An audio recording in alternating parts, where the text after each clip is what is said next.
The first time I went sailing was probably when I was 8 or 9 at Lake Summit, but it was wonderful to be floating on the water, very colorful sail, and sort of under your own power. You know, there's no motor, there's no oar, anything like that. So you get an inkling of that feeling of what it's like to be in the middle of an ocean or a lake with silence all around you, which is one of my favorite parts about sailing.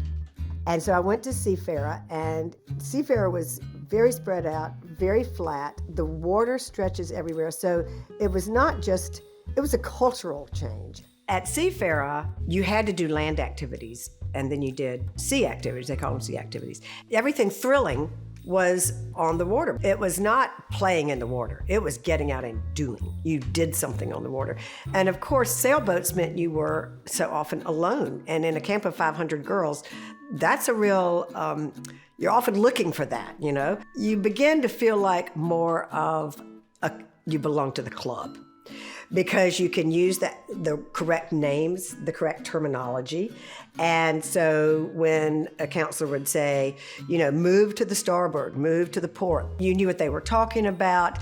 You get a little more confident. I knew what I was doing enough to go a course. You've got to multitask. You've got to do the tiller. You've got to check on the wind. You've got to see that the sail is not luffing, and you've got to hold on to the ropes or it will just sail off without you. So thrilling and terrifying are the best words to describe that first experience. There is a feeling of oneness with the water. There is, because there is no motor, there is no gasoline smell, there are no ski ropes, there's no paddles. It's just you, and you know, you're this far, you're inches from the water. My husband has been sailing since he was about 8.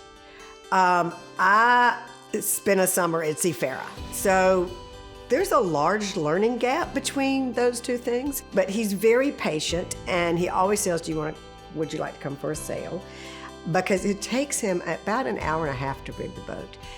And lots of times he needs some help with that, so I try to help him with that. But he has to say, cleat it, winch it, and I'm still saying, is that this silver thing? The great thing is he wants to share it. He wants to share the experience.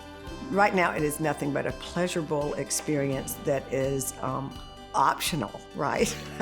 And also, of course, that my husband is doing all the rigging work, so all I have to do is climb aboard. And to be on a sailboat, it is like stepping out of time a little bit.